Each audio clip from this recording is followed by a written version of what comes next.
Well, Neal, a rare commodity of a full week preparation for a fixture on a Saturday. How has training been with the boys this week? Yeah, it's been rare. You're right. It's been good to get on the training field because all we're trying to do, or we've been trying to do, 16 games in eight weeks is recover. Saturday, and the numbers have been low in between that because you're trying to get the bodies back. So to have everybody out there, training's been good. Tuesday we had a kind of fitness stroke mentality day. We're trying to improve the mental strength for the boys, the winning mentality of the boys, how they cope with adversity. So we did loads in training, combine that in work which would get them fit and hit high numbers, which we did. So we learnt a lot on Tuesday from the groups, and then the rest of it, Thursday, Friday, total match prep, trying to show them using video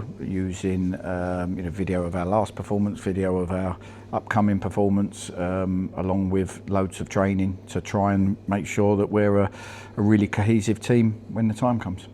You mentioned it when we spoke recently about not feeling we weren't a million miles away of getting it right on the pitch. Shortly after that we went to Solihull, put in a very good performance, and then you explained your frustrations after the Truro defeat. Where do you think, or how we can build on getting that consistency that we showed in particular in the second half of last season under yourself? I think, and I've said this to the players, I think it's mental. I think it's psychological, and we've worked really hard on it. We're inconsistent throughout the season. The first 4 games were miles off it. We've picked up since then, and we've obviously had to chase our tails a bit since then. And even within games, spells in Truro, I know people were frustrated. I've had the ability to watch a game back. Spells against Truro, we were really good. Then into the wind, we struggled a little bit more second half, but then didn't game manage and found the game slip away from us when it should never have, and hence my frustrations as well as the supporters and everyone at the club. Set pieces, they're a massive part of football, and balls coming into your box, on Saturday, balls coming into our box not dealt with, tracking runners, that kind of stuff. You've got to cut them out, and we talk about the basics of football, and I always say if we get the basics right, it starts with, and I know it's a boring saying, but both boxes. Everything we try and do is to load the box entries into our favour with the quality, and then I always say to the players, our job's to try and get you there, your job's to take risks, so that final pass in the opposition's box, taking chances, and defending your box like lions, and set pieces, and we set them up, we work really hard on them, we've done loads today, we do video analysis on it, we try and get the right markers, and the right people, and then like the fans, we fingers crossed that everyone steps up to the mark when the time comes. And yesterday we made the announcement of bringing in Ashley on loan. What was your thinking in particular of bringing in a player of that profile, and do you have an update on the squad overall, including Aidan's injury that he picked up last week? Yeah, Aidan, we're chasing up. He had a scan on Tuesday morning. We haven't had the results of Aidan yet, but our first instinct on testing through the doc and the physios is that it wasn't good. It was a nasty hamstring injury. Anything less than that, we'll be really happy, because obviously Aidan was playing very well and is a very important player.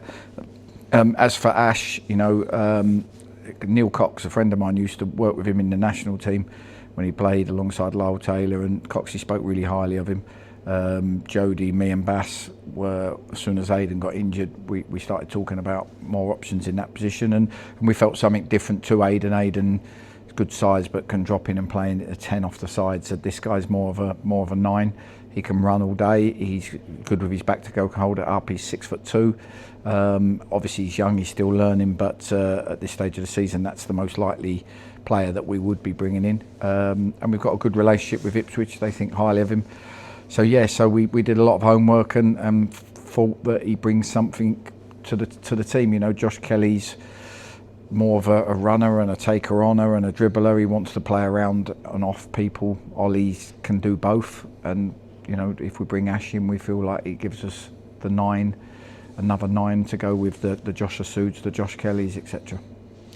And tomorrow we start our FA Cup campaign. We've been drawn against Brackley Town, who were promoted and holding their own in our division. What do you think the mental side of it being drawn against another team in the National League? Do you think that maybe would avoid the inconsistency or anything maybe that we might get against a team in the lower league?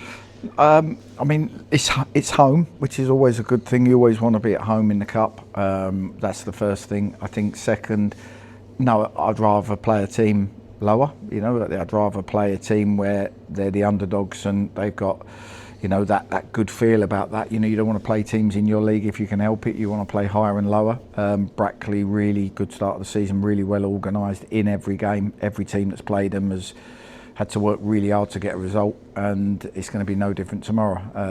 They've started this season really well, so under no illusions. But it's the cup, and we've got to try and put our inconsistencies aside and put in a real strong performance for 95 minutes. And there's nothing better than going into the weekend being in the hat for the next draw and the next draw, because you get these first couple right if you can.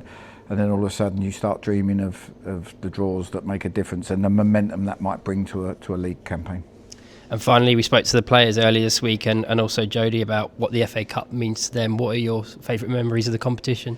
I go all the way back to my childhood. St and Greavesy, young people won't know about that. The road to Wembley used to start before we had loads of live football. They used to follow the teams on the coach. The FA Cup was as big as winning the league. It was magical. Obviously then that steps into Wimbledon in 1988 when I was just coming through the ranks about to be an apprentice, and I felt the whole, you know, electric atmosphere of Wimbledon making the final as I was part of the club. As a player I got to 2 semi-finals against Chelsea, against Spurs. Never quite made it. I did it for Watford in the FA Cup as well. So I've never quite made the final. And then with Wimbledon as a manager, I managed to get to the third round a couple of times, drew Spurs and played at Wembley, Liverpool at home. Obviously that was a remake of the 88 final. So it brings a real intensity to the club and you know, a real media spotlight to the club. So I've experienced it in loads of different ways, but I'll always take it back to me as a 7-8 year old kid with my dad watching the road to Wembley. Thank you for your time, Neil. We'll see you tomorrow. Thank you.